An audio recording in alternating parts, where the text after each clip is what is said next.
Hello there, everyone. Welcome back to another episode of Dice Scum on this odyssey of adventure through the tales of an apartheid sorceress. I'm Adam, and I cannot wait until we get to the horrid slop that this book will show us. And I don't mean the writing. Well, okay, I kind of do. I mean the cooking. I am Alabaster the Unicorn. I'm glad to be back, and well, it's time to me to indulge more in this book, less as a instructional manual on how to play a game, and more of the psychology of the thought.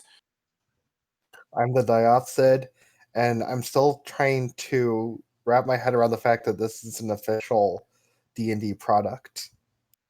I am Mrs. Diopsid, and Mr. Diopsid and I had some barbecue meatballs for dinner because, in honor of um, event meat finally hopefully getting to the magic missile meatball recipe.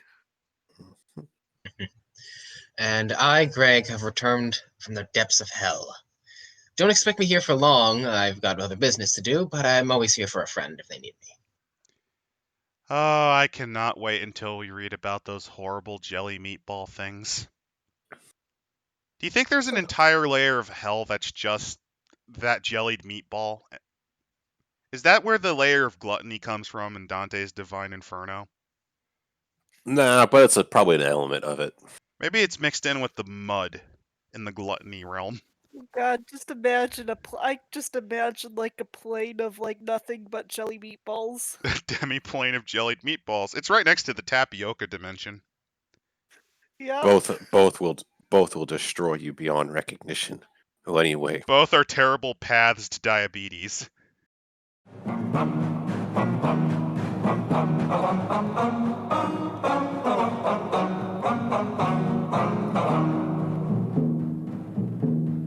Unsere liebe Frau vom kalten Brunnen, bescher uns armen Landsknecht eine warme Sonne. mastering your domain. Have ever been called a control freak? Ever been called a control freak and don't see it as negative? That's kind of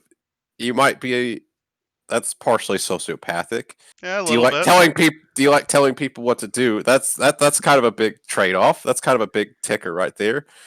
Do you make dinner reservations, seek out the best house rentals? No, I don't go have to a them. dumpy hotel whenever I have to go to the beach. It Do usually most of your works out fine.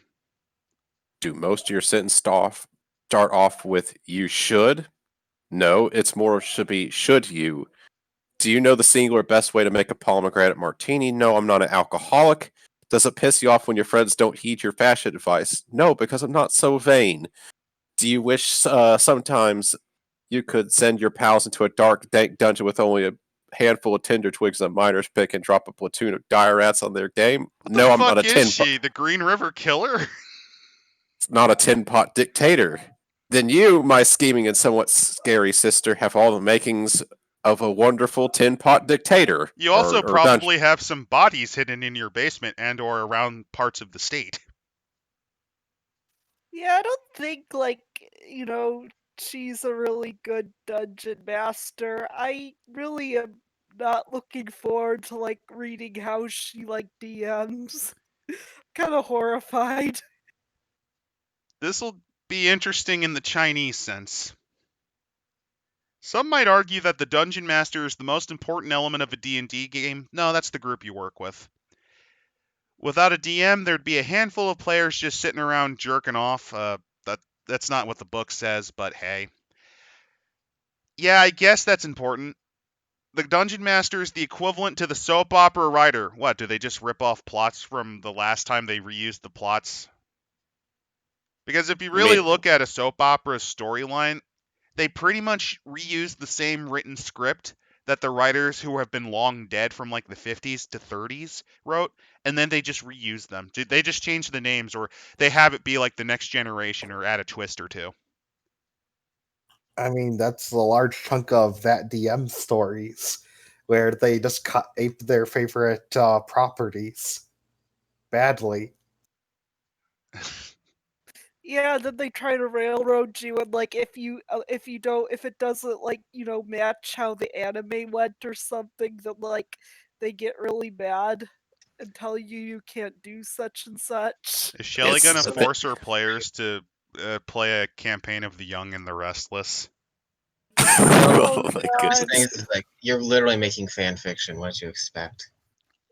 I mean, I'm starting to feel the airship vibes with this. I'm starting to feel airship vibes with this story right now. Are we riding the Hindenburg before it explodes? I mean, that'd be an interesting. That'd be an interesting and kind of in the morbid sense to role play, but we're getting off topic. Some True. might argue the dungeon master is the most important element of the D&D game. Nope, it's everyone's. Is that we all come together to have fun in Yeah, we already read that. I think yes. we're at the dungeon. Oh yeah, the soap opera writer. That's where we got sidetracked. It can be a thankless job, or at least one that remains shadowed by the egomaniac pumped up supercharged PCs that get to reap the rewards of the DMs. No, not necessarily, unless you're playing with a bunch of that guys. I've The only ever DM's gotten what? mad at my players once, and that was just because I wanted to have them be pushed to their limits, and it felt like they were still just laughing it off, so I felt like I wasn't doing it well enough. In But reality, if they you were fucking terrified. I just didn't know it at the time. but if you're a good dungeon master, it's okay. When I asked Teddy why he enjoyed being a dungeon master, he said that he loves telling stories and introducing people to the world of Dungeons and Dragons. At least that's what the PR department forced him to say. Because he's an employee of Wizards of the Coast. I Keep that said in that mind. He is an employee. I said that might be true of other groups, but does he really like DMing our unruly group? He said, especially in quotations, our group. Now, I rem- feel now Laughing some. remember, nervously while a Teddy. gun is pointed to his head.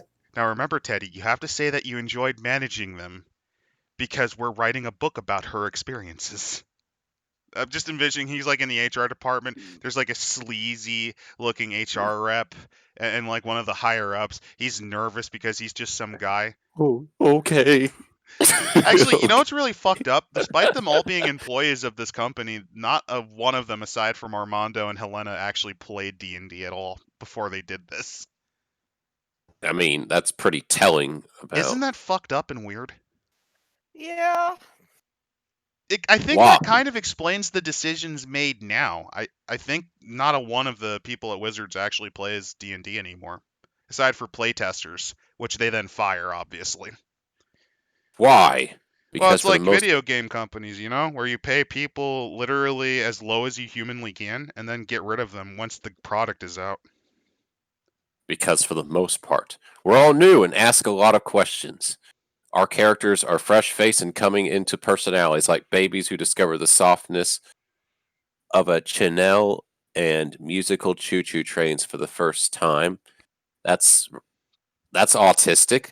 Sometimes we take stupid risk. Sometimes find a new way to get out of the ziggurat, and we always feel very accomplished when we successfully complete an adventure. Other times you make a character that runs on 100% id and makes one of the most amazing character stories of all time. The Ballad of Barnacle Bob will come to you at some point in time, viewers, but not this time. He didn't mention any of my sound spell effects as the reason, but I'm pretty sure that goes without saying. I'm sure that's just you. I'm just reminded of there was a part way earlier in the book where Teddy just looks at his group in disappointment as he then opens up like a Tom Clancy novel to start reading it. Because he didn't, because they weren't really feeling like playing in his mind, so he just ignored them. That's the vision I have in Teddy's mind. Like he's just internally wanting to kill himself. Does Yeah. anyone want to take over right now? I'll I take think I'll over. try. Oh, go ahead, honey. Okay. Oh, crap. Where did we leave off? I think we were at after a particularly exciting adventure. After a particularly exciting adventure, my game group disbands with all the giddy, red-faced joy of kids coming off of a loop-de-loop roller coaster. I hate those things. Oh, they give I me love 'em. headaches all the time. I love them, but that's me. I dare say some of us have popped a blood vessel or two and broken out to a cold sweat at the end of the session. Lifting those you're plastic figures is the most work they've done all day. it's you're playing D&D, not part of a like an explosive ordnance disposal unit. That's like defusing a bomb when they have to do math. Shelly breaks out into cold sweats every time she has to do basic greater than or equal to calculations. We thank Teddy, tell him he did a great job and can't wait for next week. As he packs up his cardboard screen and dumps filtered water from his name brand plastic bottle onto the playmat and wipes off the remains of that day's adventure, I see him smile. Mission accomplished. He led his players on a fun-filled, victorious escapade. Yep, and And on that's what one, most DMs want. They want the Oh my players to have gosh. fun. I love the fact that it's a capitalized mission accomplished like Bush did during the Iraq War. It's brilliant. That's probably what she was aping. Mission I mean, this accomplished. book is filled with horrible dated shit. We might as well. Yeah. And on Wednesday, while we're still talking about it or plotting how we'll escape the train loaded with vampire foes next time, Hattie sits facing his computer screen, diligent and straight backed, not giving away that he's listening until we see his shoulders quiver and head drop. He's laughing at us, metagaming all over the company, in conference rooms, kitchens, and the company gym. I should have used my sword. We looted 3 bottles of Cure Light Wounds potions. Aren't those kind of shitty though? Yes. I don't know. I guess I've always been of the mind that it's probably better just to get like an actual healer. Mainly because with a healer you can maximize it, while with wondrous items it's always performed at the lowest level of ability you can pull off. It's the most half-assed way to do anything. I could have used Mage Hand to dump holy water on his crotch. Was that He has been Calvin? over Yeah, was that Kelvin or the vampire? both. I would imagine both because Kelvin needs to pay for his hedonistic ways. Well, more like his creepy simp ways. Yeah, oh god. Only a The guy like game's- Calvin could basically make Moroku, but more perverted and horrible. The game's been over for days, but we still can't stop talking about it. I know. I mean, seriously, like what is he even a cleric of? Like I still can't, think of He it. worships that ass. Okay. He worships the ass that will not quit. Or maybe he worships the Cheesecake Factory. I don't know. Oh god, he's a consumerist. Well, apparently he goes to Nordstrom enough to know like the basic brands, so why not? So what you're saying, he's chaotic evil and has the greed and gluttony domains. Oh yeah. Or he Yeah. has the religion of those that are emotionally dead inside and try to fulfill themselves with emotionally soulless product. So a dungeon master runs a Dungeons and Dragons game. It's like running a movie theater or running the entire country. He or she is in charge. Sounds enticing, sure. What would you do if you ran the world? That's actually not even remotely how I think of myself when I plan out a game. Then again, I usually go by the seat, and I have done world building in the past, and I still do. But it's usually done kind of responsive what the players do. At least that's me. Other DMs actually plan out everything exactly. And that's a perfectly viable way of doing something, too. And some just run Yeah. modules, which is fine. Yeah, like I've heard of like kind of like there's 2 different kinds of writers. One is more of like one that is a writer that's very structured and like is kind of like what you call an architect, while the other just like then like has everything planned out. While the other one just kind of like flies on the seat of of their pants and like just writes something and just kind of like you know lets it lets it go and stuff, like something like that. That's at least what I heard. So I think that I don't remember what the structured writer's called. I'm just going to call them structured writers, but the other's called organic. I'm more of an organic writer. And actually, in fantasy, you can kind of see 2 of those types of characters in the form of J.R. Tolkien, who was a structured writer. He planned out everything before he did any of his Lord of the Rings work. And then you have George R.R. Martin, who really does fly by the seat of his pants. That's why you're never seeing book 6 unless he gets off his keister and does it. You're not getting Winds of Winter, probably. He'll probably cack it before he does. Yeah, then have Brandon Sanderson write it. Oh yeah, God. and then maybe they'll use like season 8 for the last book to figure out what the hell was supposed to happen. Yeah, I hope you're looking forward to that, A Song of Ice and Fire fans. I don't think you are, but whatever. So anyway, what would you do if you ran the world? Free healthcare, give M&Ms their own level on the food pyramid. Oh my God, it's a big pharma money-making scheme. Oh, yes. Give them all diabetes and then free healthcare, and then bilk the taxpayers. Anyway. Yeah, dungeon mastering is no small feat. There's a lot of work that goes into it. It's like cramming for the SATs every single week. Depends on how dedicated you are. Yeah, I mean, sometimes the day or 2 days before our game, I usually do something like that. But really, I just kind of let it flow. You'll need to Yeah. decide As a- what. As a DM, I don't think I've ever compared planning a session to doing anything related to schoolwork. Because, schoolwork, you pretty much are doing it because you have to. Well, D&D, it's all you're doing it because you want to. I mean, the Yeah. closest I can think of is how I plan, which is done in strong, quick bursts and then long lines of fallowness.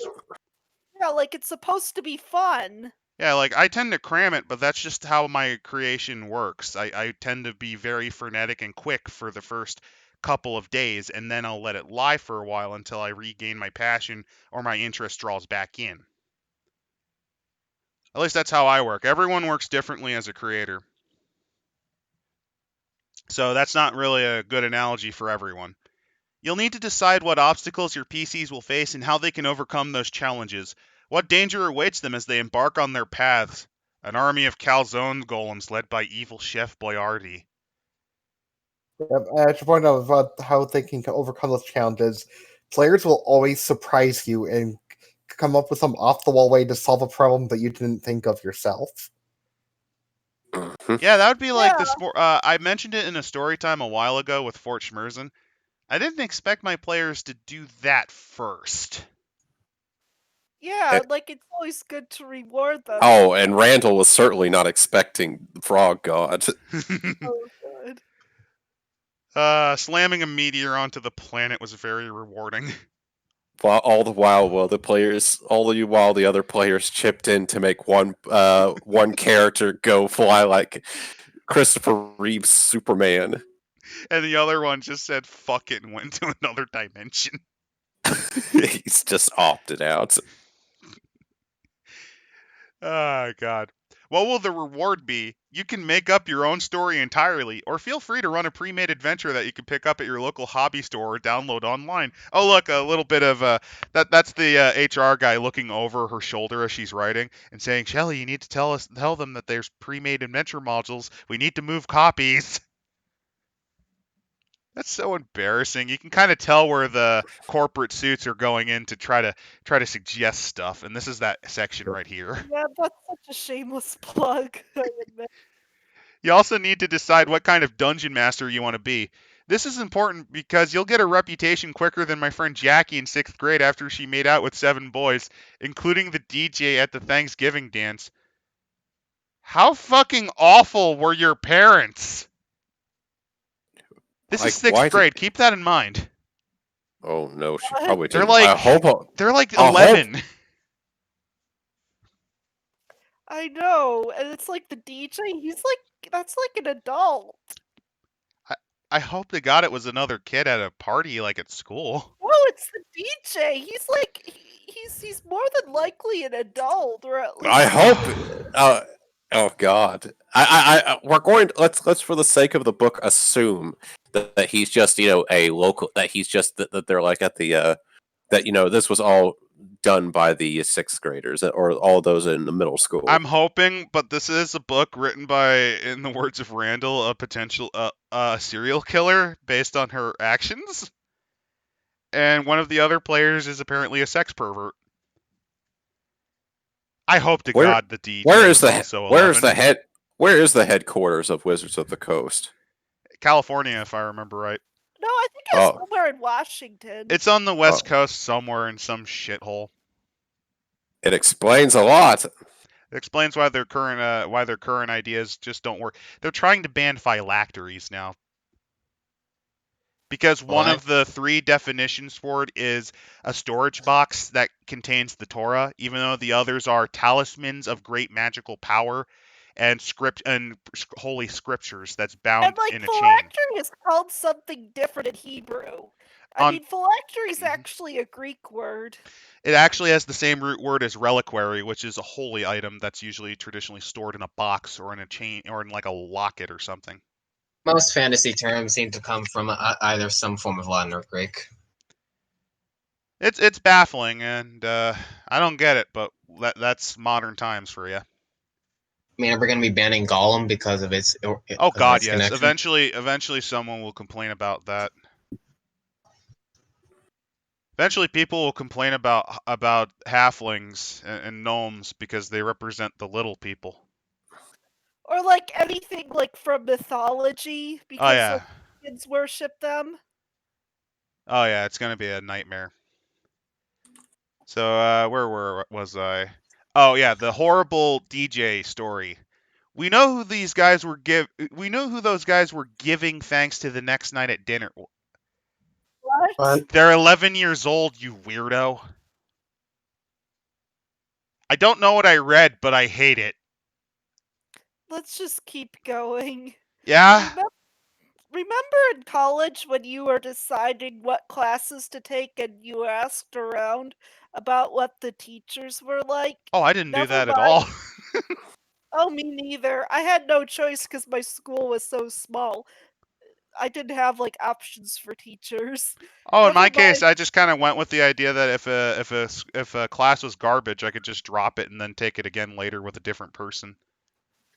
Yeah, never mind what the class was actually about. Do the teachers tolerate lateness? How are they as lecturers? Will you get extra credit if you wash her car or pick up his dry That's cleaning? telling on how you got your degree. Also, that's a Yeah. fireable offense. Yeah. People will talk about your dungeon mastering skills and compare you to others.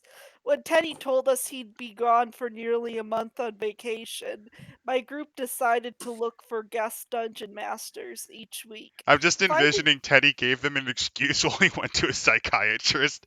They keep wanting to go to the Cheesecake Factory in my game. I don't know why. And how does that make you feel, Mr. Teddy? I feel like my life is a joke, and it turns out that the psychologist he went to is dressed in clown makeup. Yeah, finding subs wasn't difficult. I can't shake a staff without hitting several willing and qualified candidates. Choosing one wasn't so easy. I heard about dungeon masters who are mean, hard, too serious, boring, and notorious for knocking off at least one character a game. That the last one's called a No. killer GM. Wait, does he Yeah. mean per game, like per like campaign, or game as in session? It sounds like session in my brain, but she didn't specify. Because a player death per campaign, that's fair enough. Yeah, in fact, I wouldn't be surprised if in any of my 2 Monday games that alternate, I wouldn't be surprised if at some point a character dies. I got knocked off, remember? Yeah, but I mean again. I'm not a killer, it's just sometimes bad luck plus what I create is a little much. Maybe we just wait for Teddy to get back. Oh, here's a box. Master class. I don't think Shelly has that. Yeah. So what makes a good dungeon master? The obvious answers would be a love of the game, knowledge of the rules, and the ability to spin a good tale. A good DM also possesses the following skills. Play to the players. Get to know your players and prep the adventure based on that knowledge. If you're DMing for a group of animal rights activists and you know even knocking off the swarm of beetles will be painful for them. Maybe it's better to bring them face to face with vampires and skeletons. Oh god, now I think That's a about little it. too close to the critical role. I To think of critical role. I'm thinking of the vegan stripper who like that like me and the diapsin played with. That we had to put one of the turtles into the pizza dimension because she didn't like that we were killing them. Even though they were trying to kill you guys. Yeah. But you had that reaction. I was reminded more of Critical Role, which it's a good show to get into D&D. But the way that the DM kind of rolls things around is a little too much in the player's favor. It kind of builds that expectations that campaigns have to be purely on what the players want and not what the DM wants. I It's give feel and take. honestly, the best way to do is a 50 is a bit down the middle. Although generally speaking, most will go to play a little bit more heavy one way or the other. It's usually give and take in that respect. Yeah, there's certain yeah, it's fine to be flexible to a character, but at the same time, you as the DM also have to get some enjoyment or some ability out of it. And also sometimes you really just want to actually have the players either develop or face those fears, because one of the things in story writing that a lot of people forget is that you have to face adversity and crisis and challenge for a person to grow as a character. Yeah. There's always a low point in a good character arc. Speaking of which, help history repeat itself. If your players have thoroughly filled out their character sheets and written novellas worth of backstories, utilize their history to add depth to your adventures. Oh, That's a that's bad To a idea, degree. players. To a degree. To a degree. yeah. To a degree, yes. I like that sort of setup. I would say that it's just more of it's just a broad statement. Like for example, like in your Napoleon game, about going off of what type of characters. Like you're using Alimento's background. You're using a bit of Hans's background too, and Katrin's too. So it helps to fill out the. I've also started using a little bit of the Diopsid had a new character since the first character in his campaign didn't quite click with the group. It wasn't anything bad with the character, it's just they mostly played stealth and he was not stealthy. But his new character is finally getting a little bit of introduction since his Holy Order is involved now. Mhm. But you can Yeah. use them and it actually helps a bit. But at the same time, if a person's writing a novella and they start complaining at you that you're not utilizing it, or you're trying to nix ideas that you just don't particularly think work, In many ways, there's a reason I prefer people usually only write like a paragraph. I'm fine with 2 or 3, 2 or like a 3 can basic. work too, but like don't try to dictate the world. Oh yeah, definitely. I would say that if you're going to use a person's background, if they give a bit of their anything that is relevant to the type of character they are. Yeah. At And the same time, though, you've also got to acknowledge some things, like in the backstory. Like if you look at if someone writes a backstory and it's not and it's when it's clean and it's like prompt and short, it's like James here was a trader from Bargasville, and then you visit Bargasville. That player will still probably expect like, hey, do I know any people here? I used to live here. Yeah, and that would make sense. If you approve that, but you say no, you don't know anyone here, that player's gonna be disappointed because, well, why? or alternatively, it could be, or it could also, or why, or it could be why, or also why. It could go one or two ways. If you do something like that and lead to a completely different hook right there. Okay, don't antagonize. A good dungeon master realizes that storytelling is a solo job, but building the story you tell is a group effort.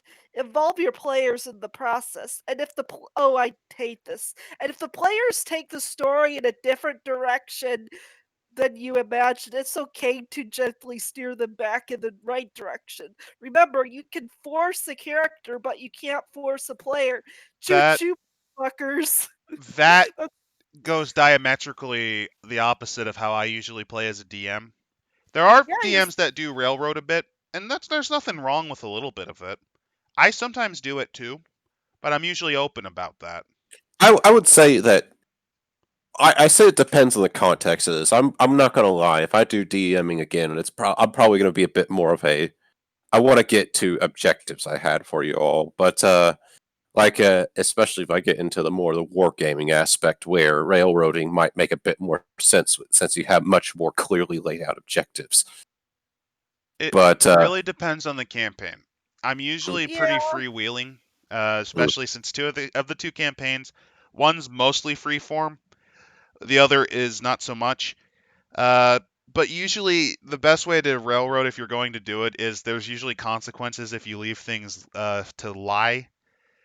Like fairly recently in one of the games I ran, I had one of the actual big bad evil guy, one of the first that I actually had as a really long running character, essentially create a bioweapon that they had to stop before it wreaked havoc on the local area.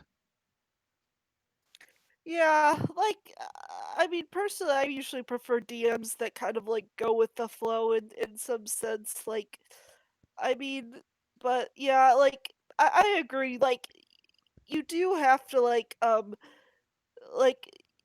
if you don't do go with like the intended path, like you should face the consequences for that. Like, let's say the quest is you are a series of adventurers commissioned by this particularly wealthy noble family to investigate the pyramid of Ras Imhotep.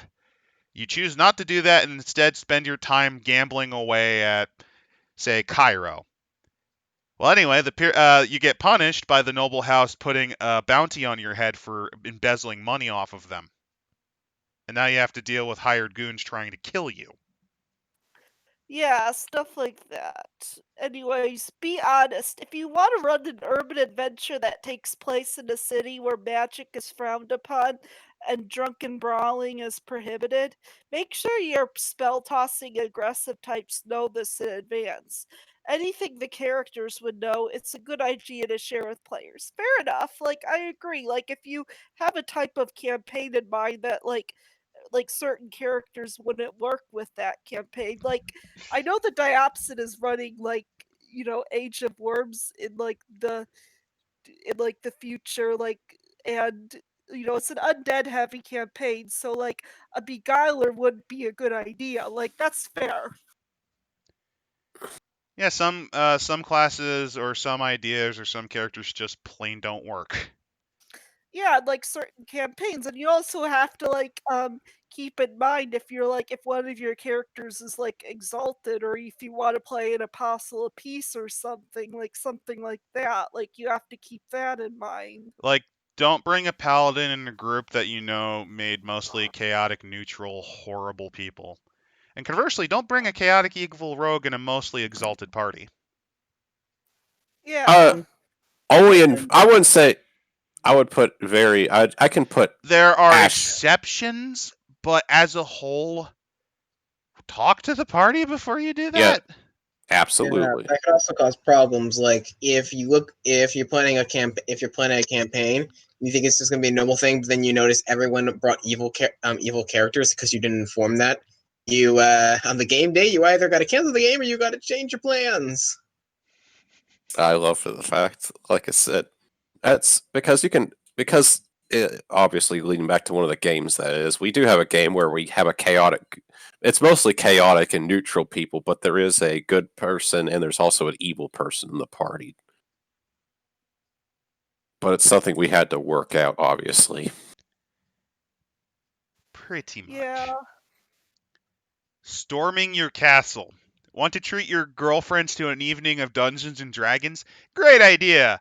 But having gone there myself, allow me to impart some advice on how to do it up nice. Oh no. No.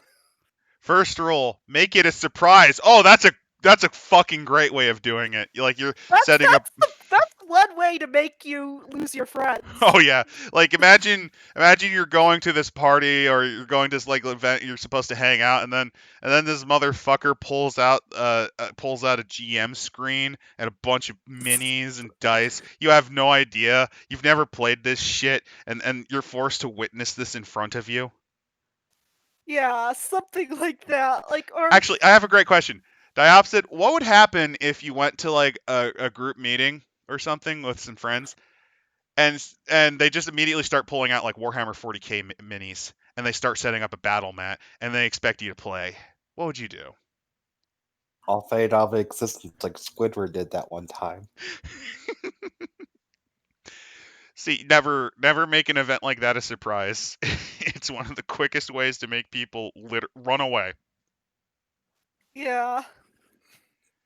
People are much more inclined to participate in something they normally wouldn't want to if they have no idea they're going to do it. Oh God, no. That's usually the No. opposite. No, that again, like you're gonna lose a lot of friends. The best way, if you're going to introduce D&D, in my opinion, is you do a one-shot. You do a simple little one-shot. You limit the characters so they don't get confused, like limit it to something simple like sorcerers, barbarians, maybe a rogue for a more complex character. Just leave it, fairly simple. Don't over-exaggerate, and just do like a little one-shot, and that's the best way to invite people into it, I think. Yeah.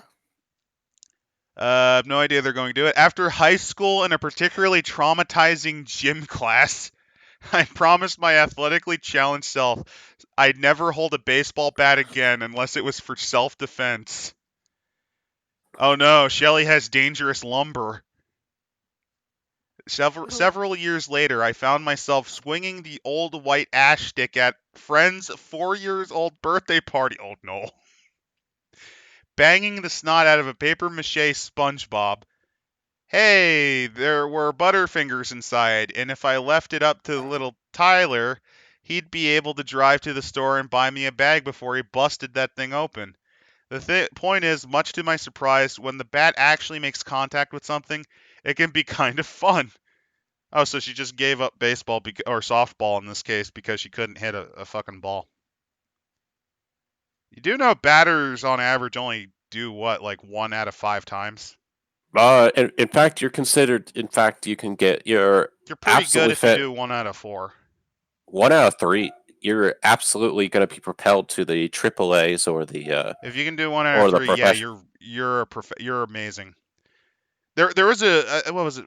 I think it was Barry Bonds. He was so fucking good at psyching out pitchers that his batting average at one point almost crossed the 50% mark. Which is phenomenal.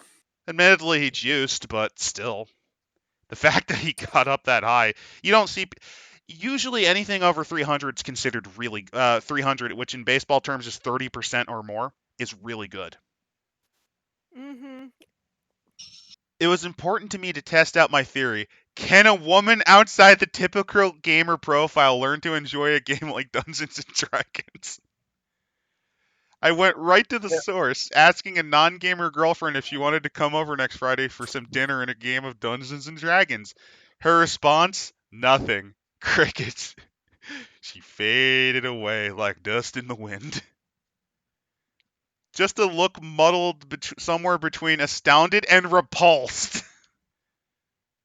What's your problem? I asked. Hasn't anyone ever asked you to dinner? Her look sharpened, which made me think perhaps no one has. Finally, she responded, Did you just ask me to play Dungeons and Dragons? No, I said, trying to salvage our friendship.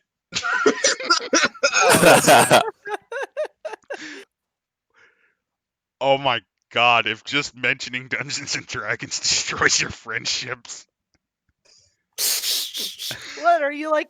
Is Did like she what? ask the local preacher's daughter? Like yeah? Is like her friend like I don't know a nun or something? I had no idea she was so fragile.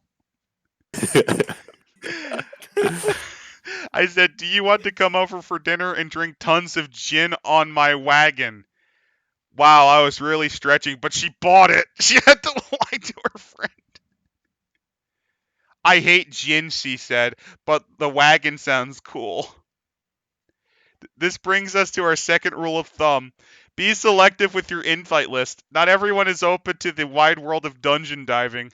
Stereotypes are alive and well, especially to women whose geeky brothers played D&D, or who didn't know anyone who played but used it as an insult for boys they disliked. Why don't you go back to your basement and play Dungeons and Dragons? It's right up there with, you're so hideous your parents should have named you Fugly. No, the basement dwelling comment's a lot more popular than whatever bullshit you heard.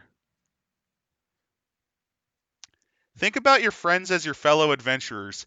How important it is to have a well-rounded group. You can't all be afraid of heights or inept with weapons. Someone needs to be able to kick the dung out of a pack of bugbears without dissolving into a fit of righteousness. Oh, is that her little jab at the paladin?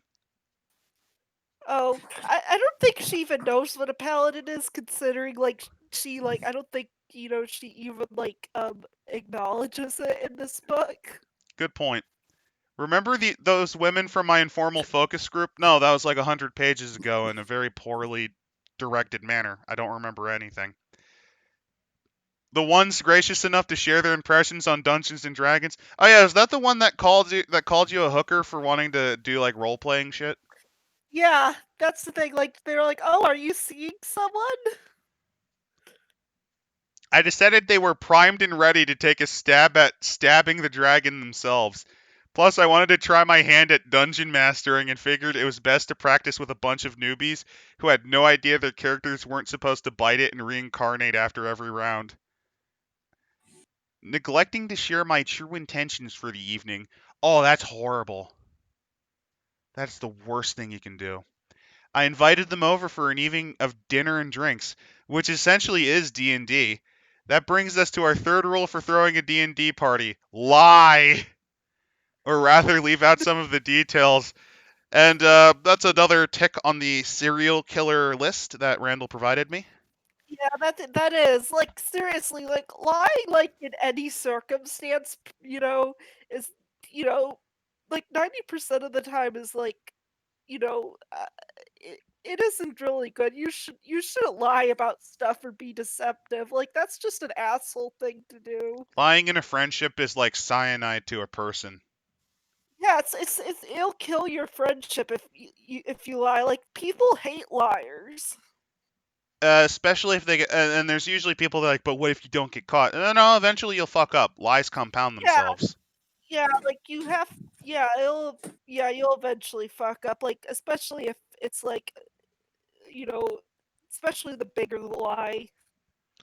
So what? Imagine this. Okay, so I invite everyone to join up at like a convention center or something to hang out, and then y'all show up, and then I decide to be a Titanic fucking asshole and pull out like Twilight 2000, an old post-apocalypse role-playing game that might be remade. I didn't mention anything about this. I in fact lied about what we were doing that day. What would you do? I would just you know, 360 to the other direction. And that would be perfectly fair. Once again, fading Squidward. Again, fair. What about you two? Would you disappear too? The meme where Homer is disappearing into the hedges. That's probably what would happen. Okay, so that's Silence is my response because by this point would have left already. okay then. So that is all of my friendships destroyed.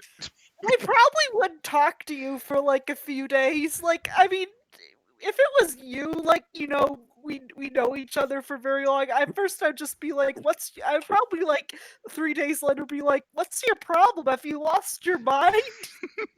I'd probably be But also saying that it's like, are you at the bottom of my heart, Adam, you are mentally retarded. but that's just because I know you for I knew you for what almost 4 years. But if you were a fairly new friend, I would just cut contact with you. And that is why you don't do any of the bullshit Shelly does. Case in point. Oh god. Where was I in this trash fire? Oh, rather leave out some of the details. Sure, you'll provide food and libations, maybe even have a few more games on tap for the evening, poker, Scrabble, good old fashioned truth and dare. And would you rather date a guy who wore Kiss clone or played Dungeons and Dragons? That was a weird little tangent. Yeah. Also, remember, these are women in their late 20s, early 30s. Yeah. Every good hostess worth her matching salt and pepper shakers knows what you serve is just as important as who you're serving it to. Oh God, we're gonna get to the trash fire cooking soon. I can feel it. Yeah, it's like 2 pages away. Come on, guys. Oh, we can do it. We can do it. It's so. This is. I feel like I mean, so far we're not too. I kind of wish we were dealing with the maddening badness of Wraithathu right now, because at least all this rambling would at least have a lot more entertaining stuff. But this is entertaining. In fact, I actually think I have an episode for title for this: "How to Lose Friends and Be Hated Forever." It's like I mean, it's like that chick flick, How to Lose the Guy in 10 Days. How to Lose Your Friends in One Night. There we go. Yeah, because it's like a chick flick title. It's a parody of it. So, the fourth rule for a successful D&D party: not follow the first fucking 3 rules. Menu planning. No, you don't need to match the perfect wine with every course or even serve courses, but the wine will definitely help. If I get my friends drunk, they won't think I'm embarrassing for playing this nerd game. Oh my God. I decided to theme my gathering minis and martinis, which only made my friends angry because they thought I was downsizing their drinks. So she made sure all of her friends she invited were alcoholics too. It really helps your D&D party if your friends are a bunch of lushes. Yeah, like that's what a wine mom is. It's like they're like they're just another like version of an alcoholic. Also, Uh, isn't it telling that she openly mocks her friends for being alcoholics in this book? Yeah, she's kind of an Yeah. alcoholic herself, to be honest. I'm gonna be honest. The very idea of wine moms playing Dungeons and Dragons with the same voices and things, like they're talking about their son Brandon at soccer practice, makes me want to vomit. Oh God, like If I wanted to just see imagine. wine moms pretend that they know anything pop culture, I would just go to Disney. Oh wait, I can't go to Disney World because of You can the go to bad Twitter book. though. You go to Twitter. I could go to Instagram and watch them cry with their Disney mugs because they can't show off their narcissism for anymore at the fucking park. Yep. Mind if I Speaking. do this section before the thing? Oh yeah, I don't mind. Speaking of lush friends, before the evening rolled around, I asked them if they thought they would ever play Dungeons and Dragons. Subject A: from what I know, no. The main reason is I think you have to have D&D friends, and I don't. It all seems too complicated. Like when someone tries to teach you a card game, but there's so many rules before you can even have your first round dealt. You have to already have had 3 beers. Subject B. She never learned Go Fish. It's too hard. Subject B. If I had a group of D&D virgins, I might try it. That's fucked up, but okay. Interesting terminology. Subject C, probably not. It seems too complicated, and I'm too old to learn something with so many rules. Subject D, if only there was a cash prize involved. Our party, ladies and gentlemen. Subject E, good question. I don't know. I never considered myself a role play type of gal.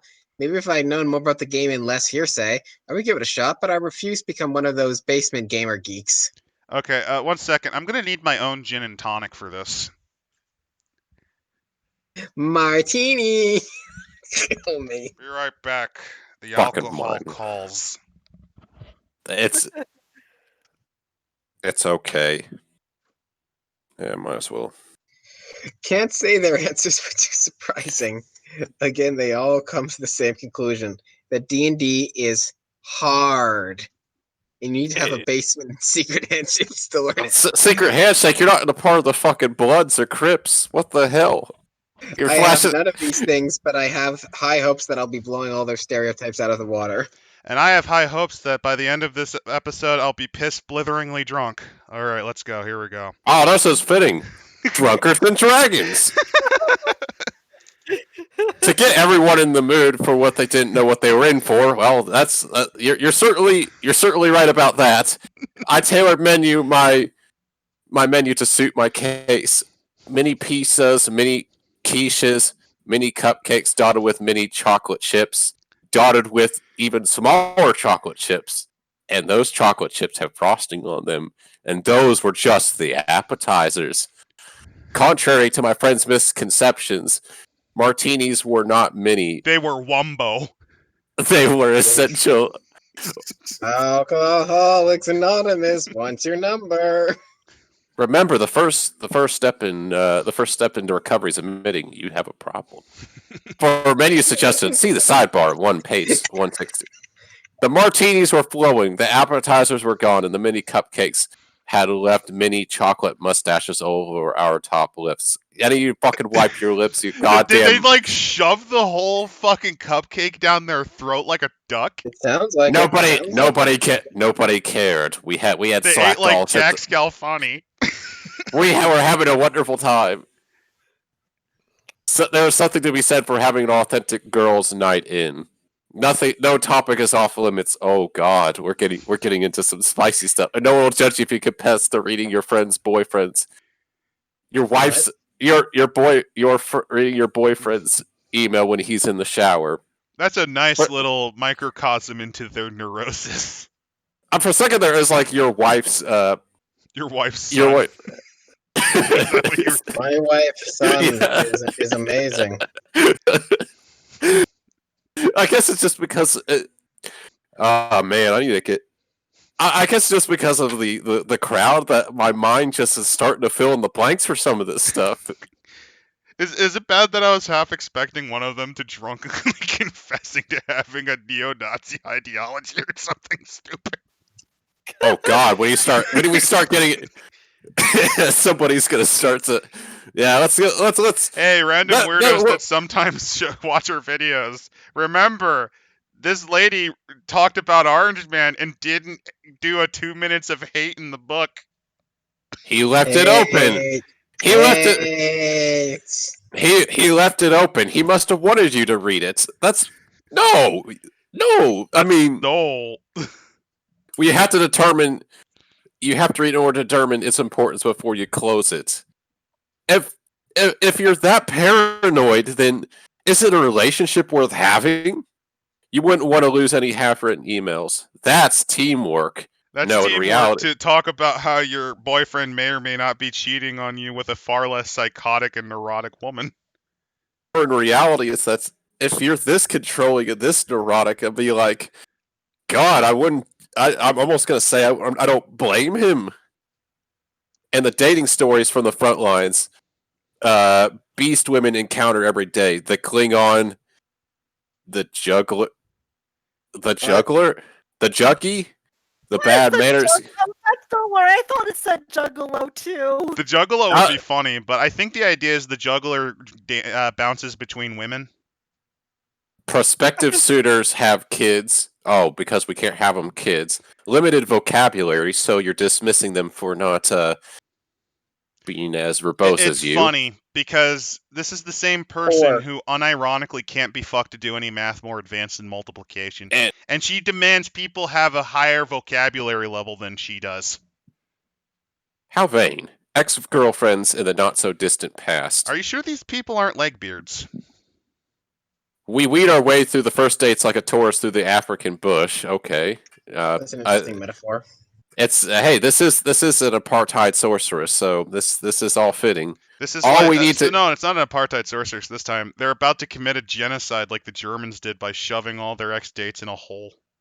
Oh God, we're just gonna get to the hacking into the email account phase. That's combat. No, that's called distrusting. That's called restraining order. Maybe it was martinis clouding my judgment, but I started feeling confident the girls were getting into the ambush attack and enjoy playing D&D. This almost feels like reading it from the point of view of like Ted Bundy or a serial killer. It's like if we found a journal and this is like him describing his victims. It almost feels like that, doesn't it? Or I feel like this is the type of thing that you would have, like, those journals, like if people have spent in like extended isolation and she doesn't have the friends. She's invented these friends Or in maybe it's order like to try. the Bjork stalker, where he had his own fucked up journals. Like this is, the more and more red flags are flaring. This is red pill. At this point, it's more red pills than anything. A few of them do play games. Uno, Cranium, poker. They bet in survivor pools. Wow, that's so. One of them even auditioned. One of them even being auditioned on to Survivor. There's no way they can love this game. No, there's many ways they can't love this game. Still, as the witching hour approaches, I get a little nervous. What if they hate it? What if they hate me for making them play? There's going to be more reasons why she's going to try to force them. What if they wait for me in the parking lot tomorrow and kick my ass on the way to my car? What the fuck? What type of friends do you have? High school drama? What kind of... Are you sure that this isn't like... Are you sure you're not part of the Crips? This is like... This is some gangbanger levels. This is some gangbanger or motorcycle gang level stuff right here. I tell you this, you choose to disrespect me on the day that we're supposed to party by bringing me a game made by geeks for geeks. Let me tell you something, lady. By the end of this, there aren't gonna be nice high-heeled shoes for you for the waterfront. No, you're too good. You're too bad for that. I wouldn't go to my car tomorrow if you knew what was good for you. Like what? Does she work for the mafia? It's okay. It's definitely the martinis talking. Either that or you need to get your psychological help. We're all grown women in our 20s and 30s. You don't act like it. I'm asking him to play a game, not donate a kidney. It's like you're asking him to do a goddamn blood pact. Jeez Louise. This is like trying to form a terrorist cell, I think. At some point, is this some of the initiation rites of Am Shinrikyo? Might be. Just in I case. can totally see them play D&D. Oh God, Am Shinrikyo. What class do you think their cult leader was most fond of? Shoko Asahara would be a high level cleric. Or a favored soul. Did you know that like Shinrikyo had their own anime? 人は誰でも持っているみんなの心に持っている Oh hell yeah! I knew that. Anime cheapest. Moshi Moshi Jesus desu. Oh my God. That's also a good candidate for this episode's title. It's surprisingly enough. How to lose friends and start a cult? How's that sound? Yeah, the thing is also with those who weren't familiar with Am Shinrikyo, they were very popular with Japanese higher societies, or those that would have been wine moms, ladies like this one. So it's fitting. So, what are you doing? Asks Subject D. Subject D. What is this? What is this? The Diary of Joseph Mengele? Is someone out there? Is someone after us? She is getting visibly panicked. I feel bad. I forgot vodka makes her what the fuck? At least in her... This reads like a Nazi scientist's fucking research notes. At least in her perspective, asking her to don the robes of a rogue won't make it seem so horrible. Subject D. She's forcing him to dress up. Subject D is much more relaxed. Suddenly we were in a Lifetime movie. Whoa, who's out there? Meredith Baxter Burney, Valerie Bernatelli. Oh she God, wants there revenge. are 3 sheets to the wind.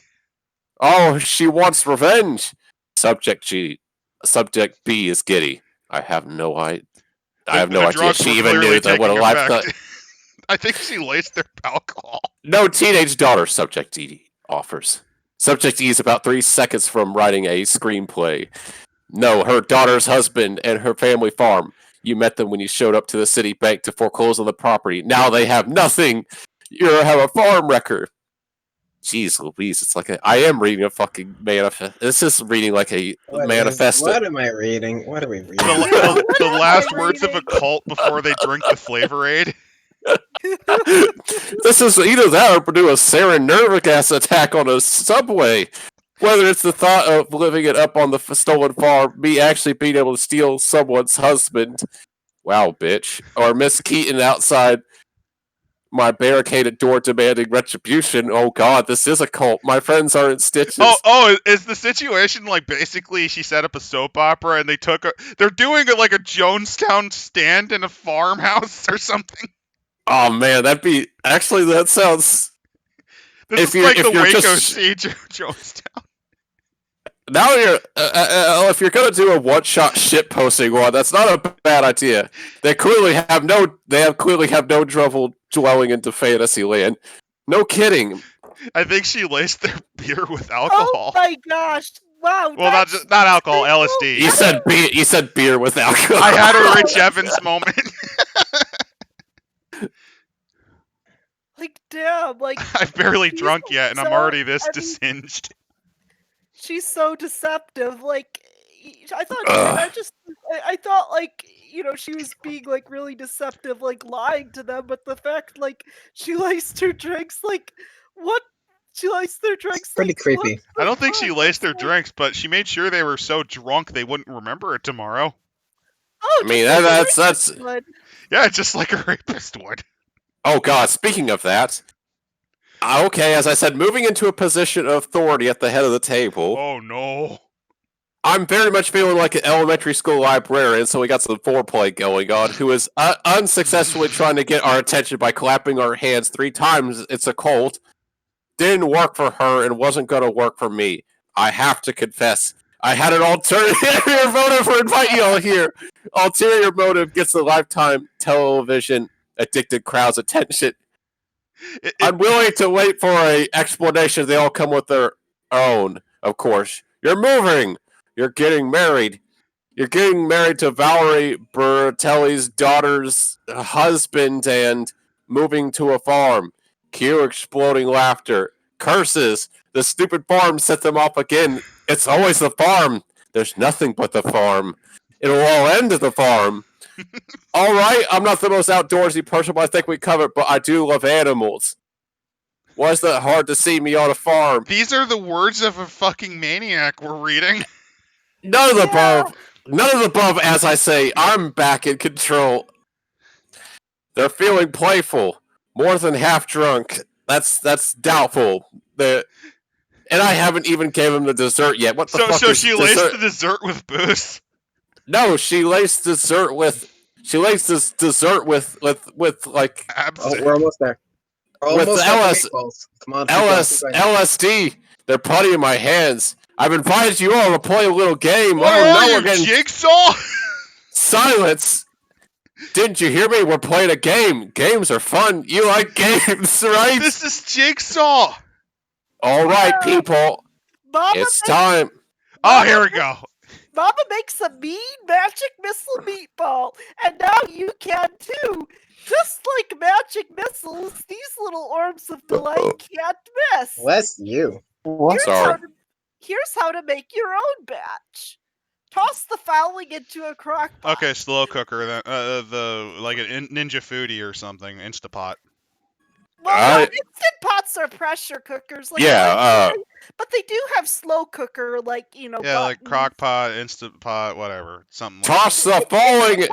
Instant pots are pressure cookers, though. But you're right. They do have a like a slow cooker, like button. But anyways, 1 bag of frozen meatballs. Veggie meatballs work well too. Why don't you make your own? Yeah, like it's really simple. It's like not hard. You just mix like- meat with fucking egg and bread. You take a meat and you take some balls and you make sure you have and turn them into balls. Hence, Yeah, like you have that meaty too. balls. Like I just made some like meatballs like tonight. What I did was I just put some like I don't know, like ground beef, like a couple eggs, like some panko breadcrumbs, and like a little bit of seasoning. I usually do a bit of beef, cornmeal, and egg binder, and then I usually put like 1 or 2 herbs into the mix. Yeah, like I put some garlic and like Bit of onion powder.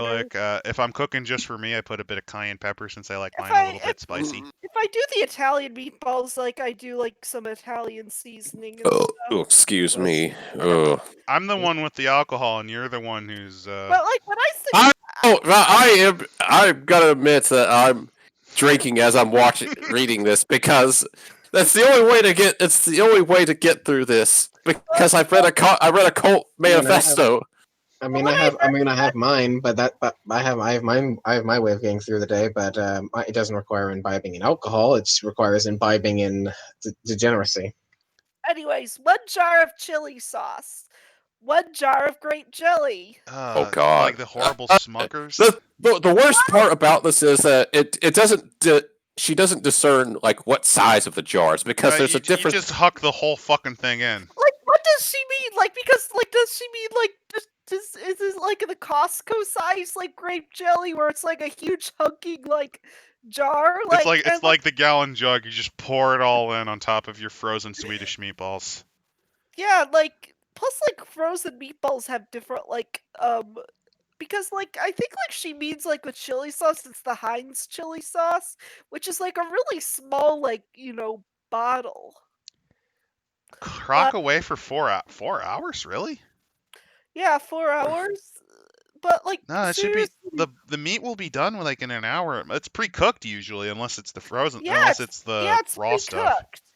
Yeah, it's pre-cooked. Like Even then, it's it does like no browning that shit first either. yeah, like if you make your own, you definitely would have to like eat unless you're using the pressure cooker feature of an instant pot. Which no, you should never do that with this type of stuff. I mean, you can, and it turns out okay, but like, It's best if you let it simmer and let the flavors know each other. yeah, like, yeah, Okay, you're so right. first off, don't do this frozen meatball shit. Do not be pathetic. Get some actual meat. It could be whatever the hell you want. I use beef, but you can use whatever the hell you want. Pork and veal is actually a good combo mix, but that's expensive. What I think would actually be pretty cool is to use venison. Actually, Venison's a good option. Or like how I would improve this is maybe do like chicken or turkey and make it kind of like an orange sauce. The orange style chicken, like from China, would also be better, where you make an orange. Say like if a you're gonna Mandarin use style orange sauce. If you're gonna use a jelly, you should probably use a more spice style jelly, where it's more of a glaze rather than a gelatin. I would just do barbecued meatballs, to be honest. As for the magic missile meatball, I don't really know how. Is it because purple is usually associated with like magic or something? I don't know, like I Oh. don't know. I usually considered magic missiles to be kind of bluish. That's same here.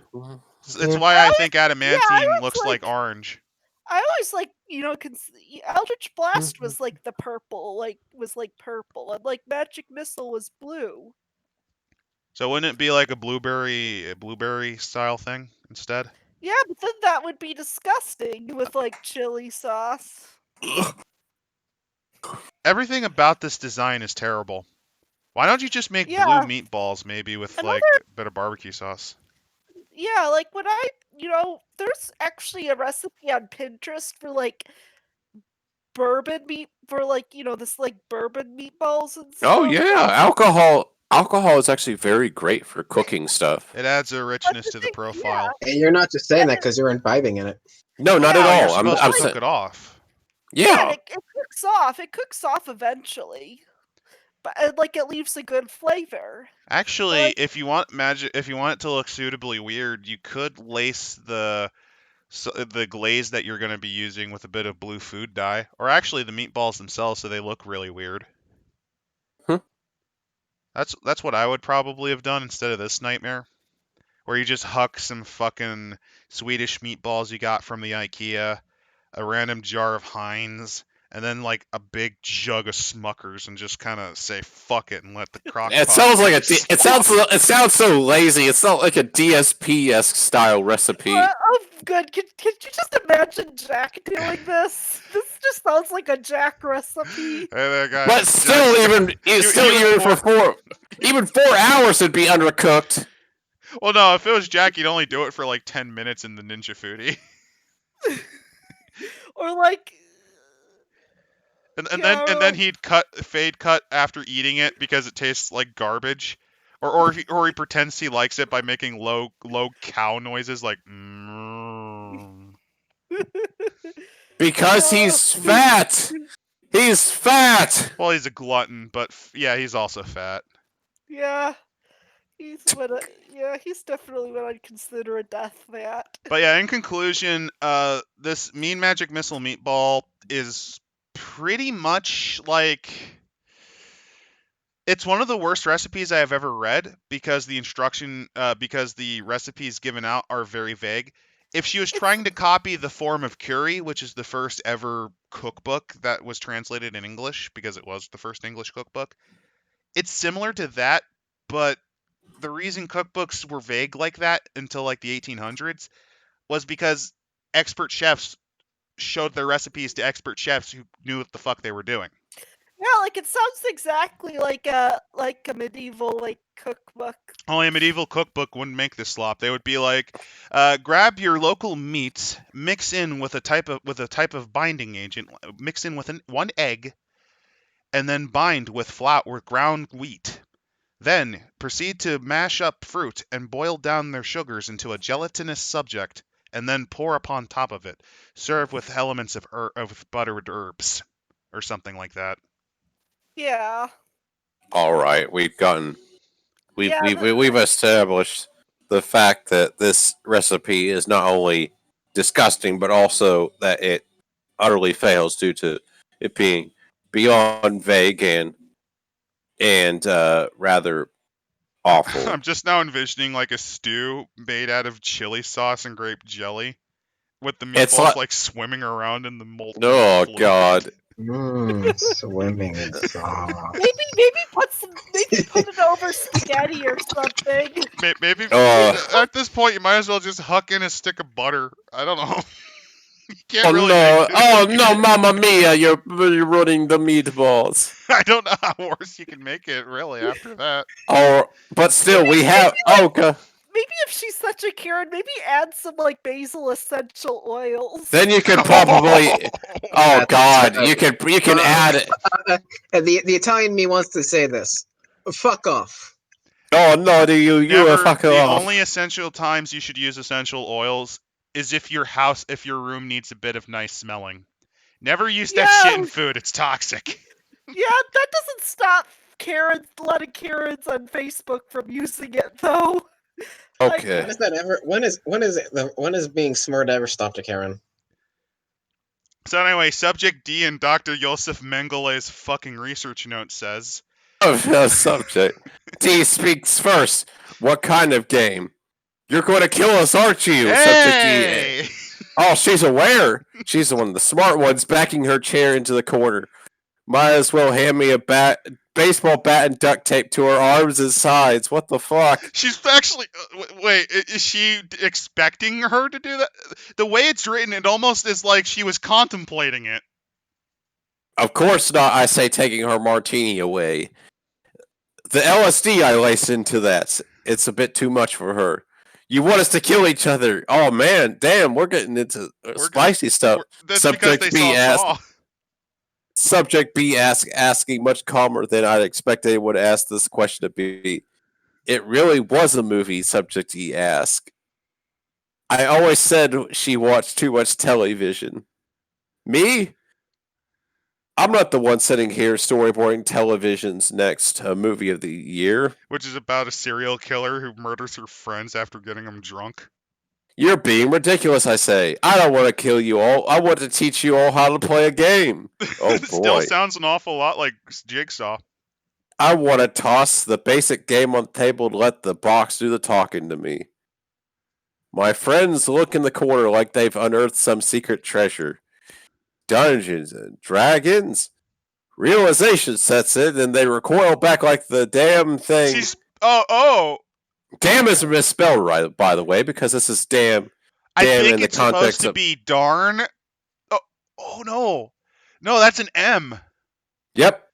It's damn in the context of something to hold back, like the engineering work to hold back water rather than like darn or something like that. Bared its teeth at them. That just makes me like there should be a sequel to the Dread Gazebo where they fight a dam that just like I don't know becomes like the trapdoor from Final Fantasy IV. I Oh, only hear yeah. this. The only sound I hear is the sound of Subject B trying to choke back sobs. What the fuck?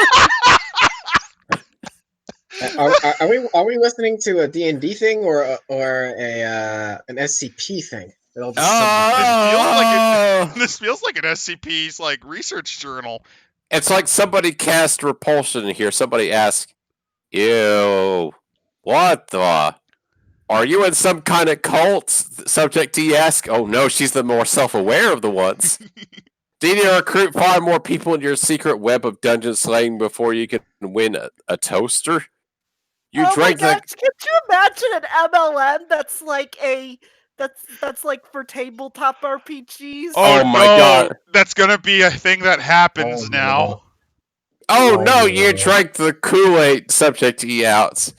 I knew it was only a matter of time before the wizards finally got to you. Is it the Grand Wizards from the KKK? Possibly, I Is don't it the fucking know. basketball team? Did the basketball team show up at her door? At this point, who the fuck cares? Subject B is hesitant, but sympathetic. I thought my job was bad when they made us do karaoke at the Christmas party. That is Here, hell. That is hell. I'm not gonna lie. here I am. Here I was thinking the martinis were going to help. My Darn friends it! are My hot. attempts to drug my friends into coercing them to do something they don't want to, which sounds suspiciously like rape. Now that I think about No it, one is failed. making me. Oh, this speaking of rape, no one is making me teach you. I do not want to win home appliances, and I haven't drunk Kool-Aid in 26 years. I'm going to teach you to play Dungeons and Dragons because I honestly think you'll like it. I'm not sure if this is on purpose, but you're beginning to slur. It's fine. It's perfectly fine. This is actually functional for what we're doing right now. Thankfully, I've been a lot slower about imbibing mine, so I'm still not buzzed yet. Oh, who wants to take over I will. There is a pause where I think they finally get it. Maybe not looking forward to it, but resigned to it. They're resigned. Resigned. I'm only doing this because the bitch brought wine. Subject A speaks first. Is it really this hard to meet guys the normal way? What about Match.com? I'll buy your first month. Mom already. They're mocking her for playing a nerd game. What kind of fucking asshole friends do you have? It's like, oh, you play this game. Friends that hate Dungeons and Dragons. Fucking friends. Your fucking friends are just complete fucking assholes.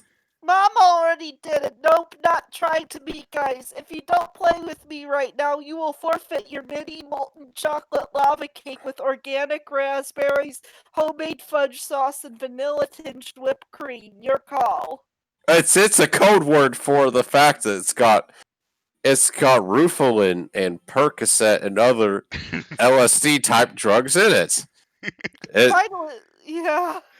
The fact that she's bribing them with cake is telling. This is. They should have included their cake recipe into this. They should have included their cake recipe into this. Let them meet. It's kind of a way. It's kind of her own, like, cynical way of saying let them eat cake in the more actual way. Finally, they've been beaten. I should feel bad using such an obvious tactic, but I don't. I don't. Chocolate is the more powerful weapon than a masterwork two-bladed sword. If we promise to play, can we have our dessert first? Subject B asks. No. Can we have it while we play? Subject C asks. No. I open the box and start handing out game pieces. Thank the D&D gods for the basic game, which comes equipped with everything new players need to start playing. Minis, monsters, dice, pre-made character sheets, simple Oh instructions. boy. And It's a ready-made adventure, yours truly will be leading her friends on. Remember, the oh HR god. director for Wizards of the Coast thought this horrible coercion via alcohol and lies is a great way to sell their adventure pack, their beginner's pack. Yeah. There was a HR guy looking at this horrible story and going, Shelly, now this is the time that you need to advertise our beginners campaign, our beginners set. Like, what the fuck? Yeah. God, if I Yeah. read this as a teenager, I'd be like, so Dungeons and Dragons makes you like a weird rapist? I know, that's what Or part of some sort of deranged cult. that's what my mother thought, and I wasn't allowed to play D&D in high school. The only reason why I started playing D&D was to rebel against my parents. My parents didn't like the fact that I kind of was more autistically obsessed with it, only because it was one of the few things I actually Yeah. liked in my life.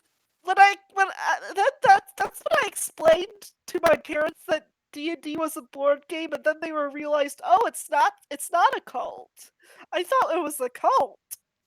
I have Anyway, no clue how I got into this. All I knew is that A one 3 day a.m. call by some random Canadian man. Oh yeah, for this group, but like tabletop gaming in general, all I remember is that there was we had like a games club back in high school, and it's like, huh, you guys got Dungeons and Dragons? And there's like, no, but we got this. I just wanted to try it out since I've heard of it before. So that's yeah. probably actually closest to what I was. I heard yeah. of it before too, and that's kind of how I got into each respective game, and/or I played it like with Bloodlines. Like I played a video game first usually, and then I found out there was a tabletop, and then I would play that. Anyways, basic game characters are a well-rounded bunch. You've got your sorcerer, rogue, cleric, and fighter. All of horribly diff- designed. all of different races. The obvious choice for Lita the badass browbeating halfling rogue would be Subject D. But that wouldn't involve uncharacteristic role-playing for her, so I gave the part to Subject E. Regdar, the human fighter, goes to Subject A. I don't want to stretch her imagination too far by making her play a dwarf or a gnome. Subject C plays Eberk, the dwarf cleric, because she's the shortest of the bunch. That's her logic. I know typecasting, but I let subjects She makes me with gnomes look like a tolerant and loving figure. I let subjects B and D tag team the part of Amaryl, the elf sorcerer, so they play. So she just is like, I don't have enough characters for like all of you to have one. So like, looks like you two have to share one. Why did they Also, invite 5 people? There's only 4 pre-made characters. Oh, look at Oh my god. why did she invite 5 people? because she didn't look at the beginner's box until she invited them. Oh yeah. Oh, she explained that Subject B is too fragile to play her own character, and Subject D could use some refining around the edges from the elven culture. What she doesn't understand. Why the hell did you invite Subject B anyways? If you knew she was too fragile to play her own character. How fragile are you if the fact that playing a simple game is going to break you? Like, How fragile of a person do you that's have to kind of be? pathetic. That's kind of pathetic. I give them a moment to read through their character sheets before realizing they have no idea what any of this means. Like she fucking knows. Armor class, hit points, initiative. None of these people have initiative. That's why they're here. Actually, Your lack of initiative. there is some other thing I have to point out that I didn't have the chance to. All of the characters that Shelly described are the eponymous examples of wizards not understanding how players fucking work. That rogue she described, the mouthy rogue, I bet you is the trap finding specialist and is spec'd towards that. The fighter, probably spec'd towards one-handed fighting with a shield. The cleric, probably spec'd out to do just pure healing. And last but not least, the sorcerer, eponymous blastcaster. That's how D&D always functioned in 3.5 when they did testing. So this beginner's adventure highlights that mentality. In reality, a lot of rogues are usually the guy that acts behind the scene. more of your Rogues assassin. either play as assassins or as diplomats / bluffers, in my experience. Yeah, like they're the face of the party. Though I play like a combat rogue in one of your games, like Hans is more of a combat. Is definitely a Woohoo! combat rogue. My only time in recent memory playing a rogue ended in an embarrassing bedroom situation. Though with my rogue, like Natasha and Natalia being Devani, like they could like flank each other, being like twins, and like have that double sneak attack. Basically, that's how the combat rogue for hers work. Yeah. The closest I've ever seen to a trap finding rogue was also something the missus made, which I think it was a gnomish trap finding Yeah, specialist. it was a gnome rogue, but like it was I only made it because I knew we were like going through Temple of Elemental Evil, where we would like where there would be like a lot of nasty traps. But then like the thing with that is like we went outside the temple for a while, where it's like I was kind of out of my element. I mean, at least with like my trap master like prestige class, they had access to haste, which helped. Like, allowed the wizard to do other things besides cast haste. But still, like, yeah, like I wouldn't have done a trap finding rogue if it wasn't for like the campaign. The most common rogues I experience whenever I've DM'd or played are combat rogues. The second most would be diplomatic ones. As for fighters, Yeah. I have only ever seen one time where the fighter did not specialize in a two-handed weapon. And one of them was my own character, and even then he wasn't a fighter. He was a swashbuckler. We almost never use fighters for reasons espoused upon in the first episode of our analysis series. We have had Healbot clerics. They're one of the most common iterations aside from the summoner type. Yeah, like the Diopsids, like Derek Cleric, and also like with me, Sister Ruby, though she also like did a lot of like buffing too. Basically, Sister Ruby was like a response to like Osphos not being a team player. So I was just like, I'm gonna be the most like helpful cleric ever because like my second campaign I played a cleric, and I was just like, I'm gonna be the most helpful cleric ever. And in my case, my evil cleric, Reverend Kane, he specialized in supporting fights with a spiritual weapon, but after fights, he was very handy with his cures. In fact, he specialized in it. So that variant makes a lot of sense. But it's just keep in mind that Wizards of the Coast has a certain mentality for test parties, and the beginner adventures is very eponymous of that. Oh yeah. I will say, if you were going to do an introduction, I would toss out the fighter and not the cleric. That's not a bad option. It's a little complex though. I would say replace the fighter with a barbarian. Keep the rogue because that's an interesting role. Sorcerer is a good one for simplicity. And maybe the cleric for the one that feels like they can do the more complex stuff. If only because they can heal. But yeah, I've replaced fighter with barbarian definitely. In fact, I kind of regret not going with barbarian for my first class. I picked the most complicated class, which is like the druid, just because of all the paperwork. So anyway, let's continue on the trash fire with Anyways, 5 players for 4 characters. Chi-Chi. Okay, ladies, I begin. We're not ladies, subject B interjects. At least I don't think we are we? No, you're a man. My bad. My bad. Okay, ladies and gentlemen. Are you sure we're not a woman? Subject D asks. I mean, look at the hair and the delicate facial features. Subject C looks over her shoulder. You're a dude. Look at those biceps. And he's wearing cap sleeves. A woman would know cap sleeves and large upper arms is a big fashion faux pas. He's showing off. God. This is You're a already guy. going well. You're a guy, I say, pointing to the character description that blatantly says he. Fine, subject B says, looking dejected. I thought this game was about fantasy and making up your own characters. Subject E sighs, reminding us she's still there. I guess our fate has been predetermined, just like real life. It's so demoralizing. So 2/5 of her party and one of the characters are tantruming because they're forced to play a guy.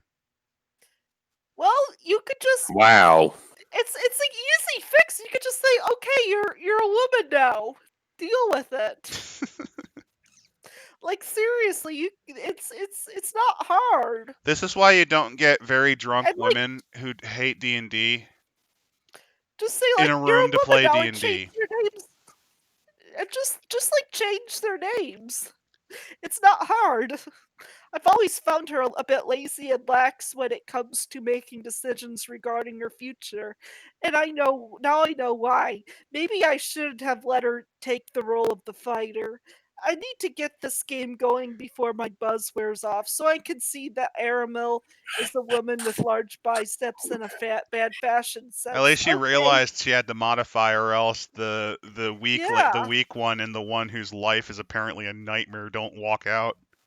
Oh yeah, you know, that's at least something. Anyways, I have to take them out. I have them take out their minis and use the time while they're cooing over their little tiny people to refill their drinks. I fill Subject A's glass with Bud Light.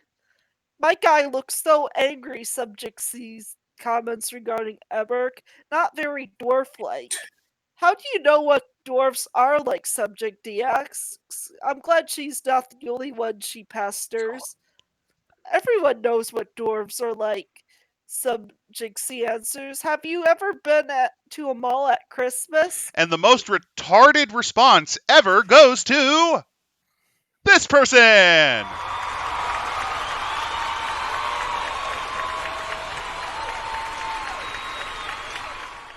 Those, Hooray! those are elves, we all say. Calling your friends I've never stupidity seen is someone nothing. fuck up something that like that. Yeah. That is the stupidest thing I've ever seen. We've got the elf, Subject B says, holding up her character sheet. But he's a far cry from Herbie the dentist from Rudolph. Once I went to Bon Jovi concert with binoculars that only had one lens. I think those glasses had better focus than this group. That's I'm partially getting your fault. Yeah, I'm getting a hangover waiting for them to concentrate. You got them For drunk. What the fuck did you expect? not to mention hanging for they got him drunk. Like what do you expect? How do you expect a bunch of drunk women to act? Why do you think I've been so slow about drinking what I have? I want to stay coherent for this. Not to mention handing for a major sugar crash. Whose stupid rule was it not to have dessert until we finish? I They try to already channel forgot because that's how sloshed they are. I try to channel Teddy and realize he has the same problem keeping our group reined in. Instead, I try channeling the mistress of captive audiences, Oprah. Okay, I'm gonna need a proper swig for that. Well, and guess what? We're on initiative rolls, everyone. Another recipe. Good. Now I've had a nice dram. Let's read. This is how we roll. You can't go wrong with cooked dough and butter. But here's a foolproof way to make your guests believe your pretty little fingers are exhausted from kneading dough all day. By the way, you don't do that if it's any form of wheat. That creates gluten strains that make things chewy. You don't want that. Or at least that you drove 5 miles out of your way to a really good bakery. 5 miles is fucking nothing. Initiative rolls. One package or more of refrigerated dinner rolls. Oh no. Is this one of those lazy man recipes? I think so. I don't mind doing prepackaged rolls, but like I would not get those sad fucking dinner rolls. That's hell. What do you mean? Like, what does she mean by refrigerated dinner rolls? You know those For really tiny serving rolls that you sometimes get instead of biscuits that are cold and sad? are they like the ones in the can? Kinda. Because I know like the ones like with the Pillsbury ones with the can. That's what I'm thinking of. So, is that a 4 pound? Oh, it's a 4 to 6 things. ounces of gorgonzola. Gorgonzola. Man, your house is gonna smell like a fucking foot by the time you're done with this. It'll smell like an Italian now. What kind of foot is this? Celebrity foot or athlete's foot? It's gonna smell like a gym locker. Oh yeah, gorgonzola cheese is one of the stinkier cheeses, right? Yeah, it's one of the fungal cheeses. It's related to blue. It's related to blues and Oh Limburger. yeah, yeah. It's from a different area. It's Italian, I think, rather than blue, which is French, but still. Yeah.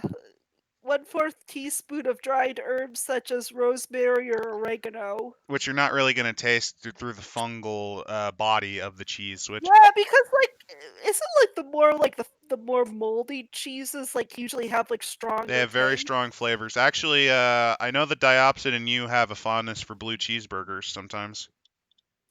Oh yeah, there's this really good burger place to give you an idea where like the Diopsid and I live. Like it has the best like bacon blue cheeseburgers. But notice that It's the like cheese is it's like quite strong. Yep.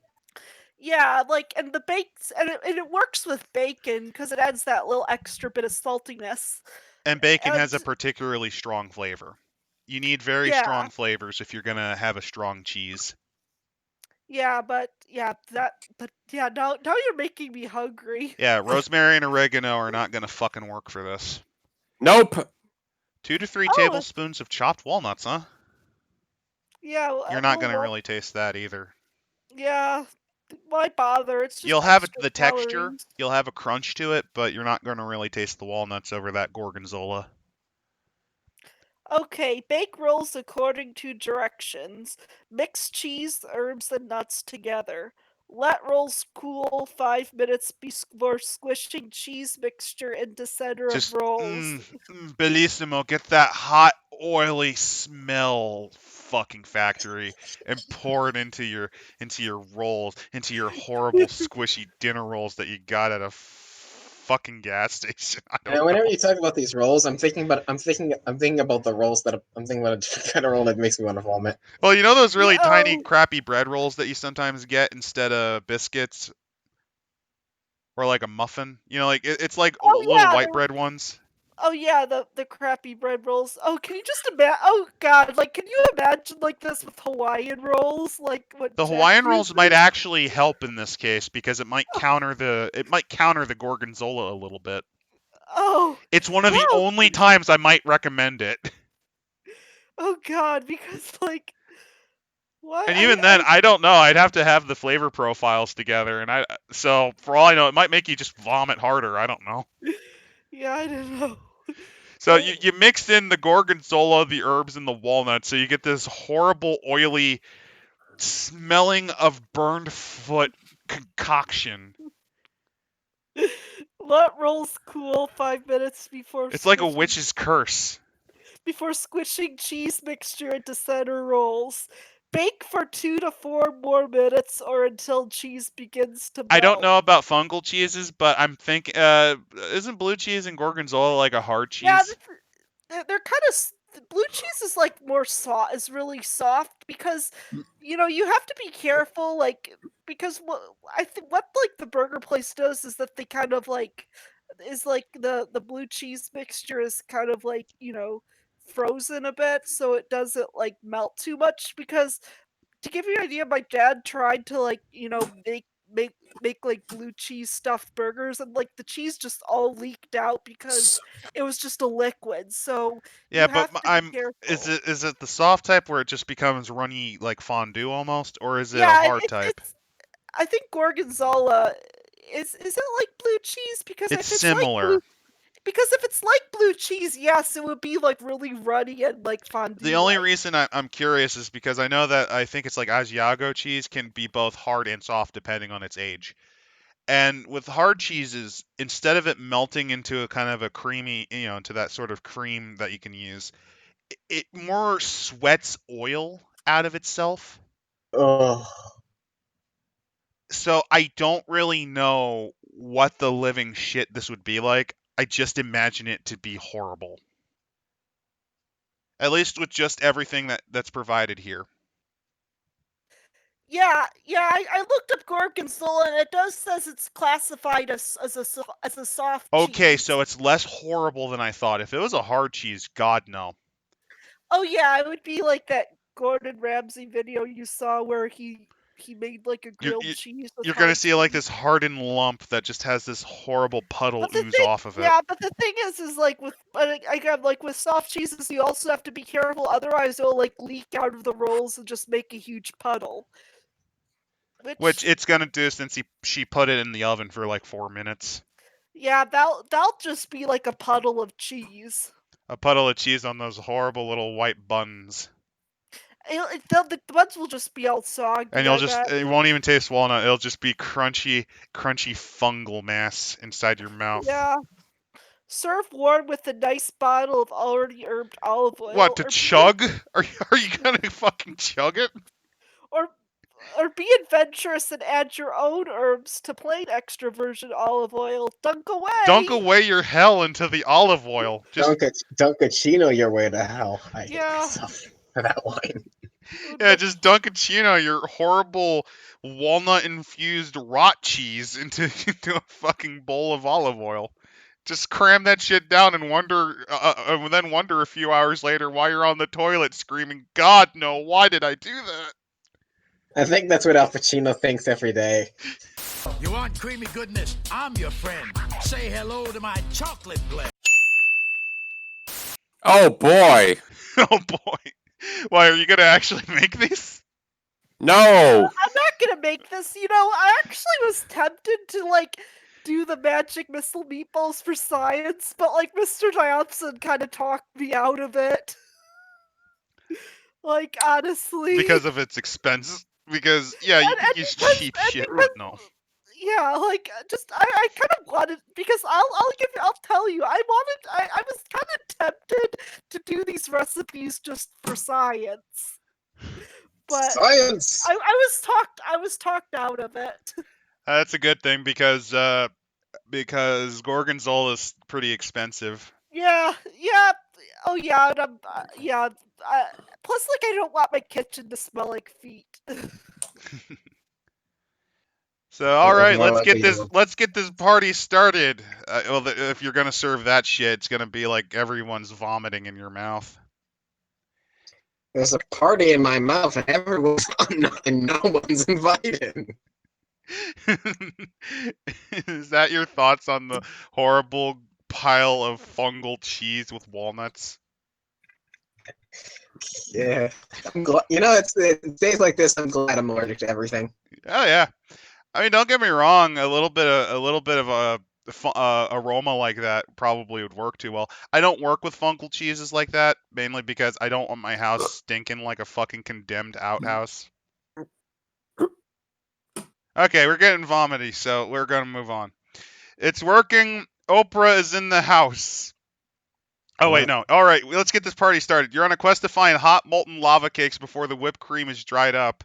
Oh my god, it is like it is like Jigsaw. I want to play a game where they have to like solve a puzzle before something bad happens to them. In this case, it's their cake. Oh, yeah. It's working. Oprah is in the house. They stop chattering and comparing miniatures and talking about Aramil's widow's peak and Lyta's huge quads. They're actually looking right at me, waiting for something to happen. Do something, Oprah comments. Oh god, she's having Oprah talk into her brain. She's going insane just even trying this. Do something, Oprah commands. Your captive audience won't stay spellbound for long. Right, put your minis on the playmat. They do as told, and all eyes are turned to me. In the basic game, there is no rolling for initiative. Initiative scores are predetermined. Really? Damn. That's not like if it's like 10 plus their dex, that's not a bad idea. Especially if you're just like teaching like kids or it's like their first game. I don't really know how it works because I never did the basic game. Me neither. I ask each of them to check their character sheet to see who has the highest. Lyta has 17. Subject E says. She sounds like she's talking about her daughter who made the honor roll. That's good, right? That's great, I say, picturing my dumb but burly kid beating hers up on the playground. So she's already envisioning her Mary Sue OC beating the shit out of her friends characters. How embarrassing. So good that you get to go first. Nice job, Thunder Thighs, Subject D commends. Typical Subject A says, leave it to the woman to take the initiative while the boys hang back and program their TiVos. What does that Remember even mean? remember TiVos? Yeah. No. Yeah. What is a TiVo? Like, unironically. It, Oh yeah. it's as relevant as a mood ring. It was a it I at was least know what a mood ring is. TiVos were kind of the proto way of recording TV shows that you could watch later. God, what a boomer. They became worthless after cable boxes started allowing you to do that. Yep. I never had a TiVo because, like, fuck that. You know what I had instead? VHS tapes that I'd use to record all the children's shows I used to watch as a child. Oh yeah, same here. I remember watching just a little fun fact. There's like this one Transformers G1 cartoon episode that I remember watching so many times I broke the tape and it got lodged in the VCR. Oh yeah, it's kind of weird because like my brother was able to like figure out how to operate a VCR when he was like 3 years old just by like watching like mom and dad do it. It took me until I was about 4, but yeah, 4 and 4.5. Yeah, yeah, But he thought like I always he had was to ask. thing. I think I was always had to ask first before I did it, especially after the video getting destroyed in the VCR incident as a child. Oh no. I kind of deserved it because I think I watched that. I think I watched it like 100 times, and I kept rewinding it over and over again. That Yeah. that was don't do Anyways. that, especially on the cheapo ones they sell you. At least back in the Oh 90s. yeah. So where was I? Oh yeah, the part where our writer wants to beat up her friends' characters with her character. I think I'm starting to get a little coherent. We set up the dungeon tiles, also part of the basic game, and I begin the adventure. Lizard creatures called kobolds are attacking the local baron while he was out hunting. He escaped, but the little bastard stole his ring. Silence. I mean, his dessert, his entire molten chocolate lava cake factory. How do you steal an entire factory? At least they're paying attention. This is what I get for ad-libbing my first adventure. They just took it over. I say, hoping they'll let it go. If I was gonna have to shit post like these for these people, I would say it's a magical factory. It's a small box that was gifted to him by the great wizard Gingledoof, who made it for his first year on the throne. It's the size of, and I just like vaguely point at a desk. It's the size of that, and each time you press a button, it creates a cake. They're tiny. Interesting. Ooh, so the adults with the minds of small children go. They're tiny lizard people, Subject E says. You mean this big, tough king couldn't handle a few lizards? Even I would be afraid of him. Oh, you would too, Subject B reminds her. You practically peed your pants at the butterfly exhibit at the zoo. How? This is getting oddly personal. This is. Damn. This book has been a manifesto, and of course it's personal. Who's like afraid of butterflies? The only time I've ever remotely been afraid of, like, say, a moth or a butterfly is when they fly right up into your face and like, crawl on your glasses and you don't expect it. And that's more of Yeah. you're startled for a second before you realize what the fuck you're looking at. Yeah, I didn't say they were small and they're powerful, and there's lots of them. She doesn't seem convinced, so I add the ever persuasive, just go with it. You know what I would just describe? Imagine the velociraptor, but with working hands and feet. That is how the kobold do. Yeah, I'd be afraid of lizard people, Subject B says, winking at me. I had a next door neighbor growing up who looked like a lizard, and I was terrified to even walk past her house. I kind of hope that one of Shelly's friends believes in the reptile people. I mean, she Oh revealed god. that one of them got terrified of butterflies. Maybe one of them believes maybe one of them believes in the gangster computer god conspiracy. I bet Randall regrets missing now. Oh, Yeah. he's gonna be so sad. Yeah, I know.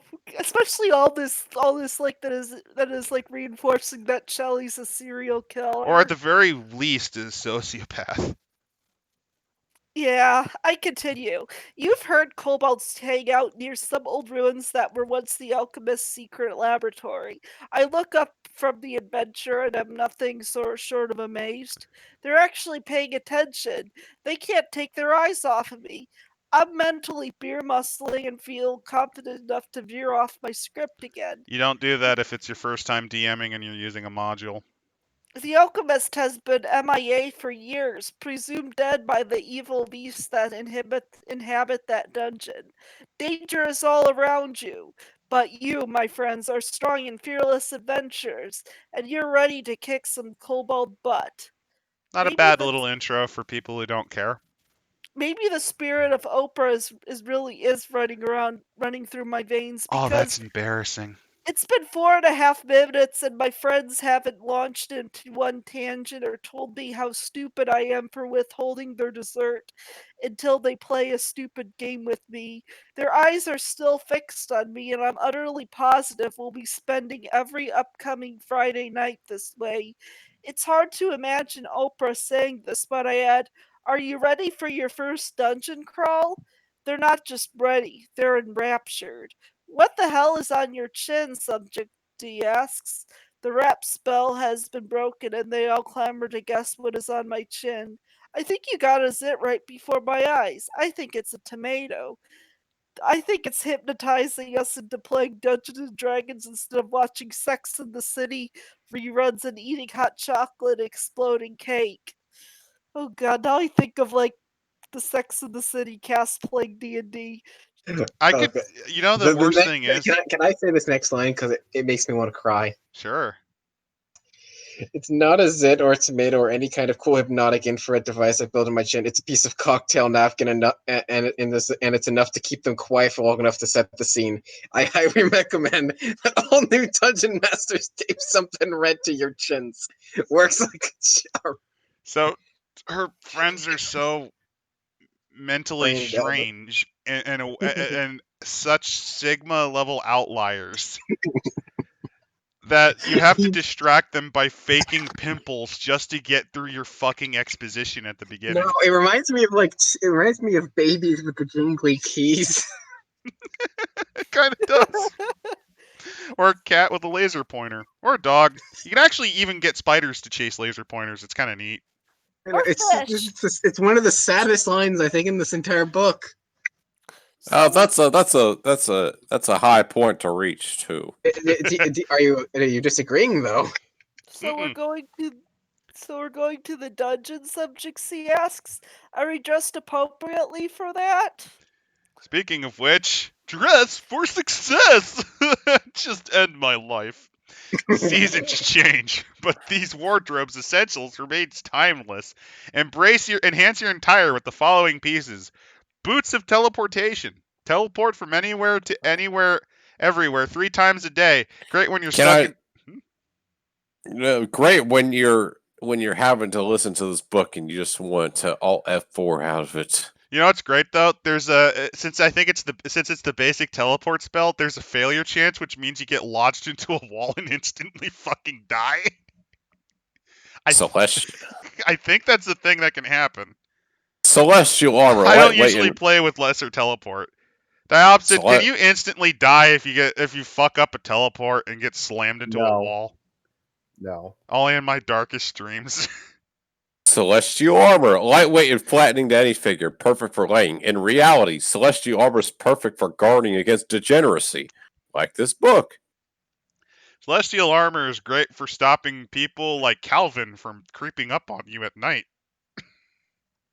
It's the perfect armor to make creeps and thoughts go away. It's like holy water, or a graduate level textbook on mathematics. It'll scare away most of the feeble-minded folks away. The friend shield ring, the alternative to the junior high best friends forever charm. Remember when those were popular? No, just No. her. Oh. Command your band to keep your buddy safe when they're not around. So probably have to return the favor sometime. Heward's handy haversack. Hey, that's actually a very useful item. Kudos to you, Shelly. You actually got one really good one. It's one of the best ones you can get if you have the money as a starting adventurer. Perfect party pouch. Pack it in. It never gets full. It does get full, actually. But it's a lot more efficient, and you can automatically pull out anything that you want from it. Yours handy haversack is one of the items that I would recommend investing in if you have gold and you don't feel like burning it elsewhere. And your car keys and cell phone will always be on top. The breastplate of command. Command attention in this scene-stealing getup. Make sure that the DM starts wanting to wring your neck in their mind as they smile and watch in horror as you proceed to make an atrocity of this simple little expositionary dialogue he had planned in a tavern, and you decide to fuck it up by becoming the center of attention. And last but not least, the bracelet of friends. What's more fun than a jug full of Jello shots? Oh, that's yeah. sad. Uh-huh. You can only Oh, when you that's can only sad. connect to your friends through alcohol, you have problems. They're probably also not your friends, really. Oh God, no. Sharing them with your buddies, of course. Call on your favorite four anytime, anywhere from this nifty charm bracelet. I'm just now envisioning you summon this poor bastard like into the dark temple of Rilicor, which worships the hated foe, the hated foe Asmodeus, and he teleports right on top of the trap that you didn't see and instantly gets gibbed because he was a level 2 friend that you made. Bracelet of friendship. There's a lot of stuff focused on friendship and command. Also, alcoholism. I don't know. If I've learned anything from Shonen, isn't the power of friendship beat everything? It is, but That could just this be is shoujo, not shonen. good point. God, there's still more to go. Do you think we could call it here and then continue past the dress for success? Yeah, Sure. we're I'm getting on that. wasted, so At least we made it to the meatballs. We Yeah, made Yeah. it to the cooking. yay! Hooray! Next episode, I don't think we're gonna finish the book since holy shit, there's still like 40 pages left or some shit like that. But we're getting there. Which this book is a slog. Anyway, people, nighty night. I hope you enjoyed the books. I hope you have a good night, and I hope you don't have to drink yourself into a near comatose state to try to get yourself through it. I'm gonna Enjoy. I'm gonna continue with the little buzz that I'm starting to get, and I don't know. After that, I'll do something else. Hell if I know. Enjoy. I hope everyone here enjoys the year we live in, the year of our Lord 2020, and all of it and all that it gives us. Also, make sure to eat your slop in a big fucking bowl of grape jello and gorgonzola bits. Eat the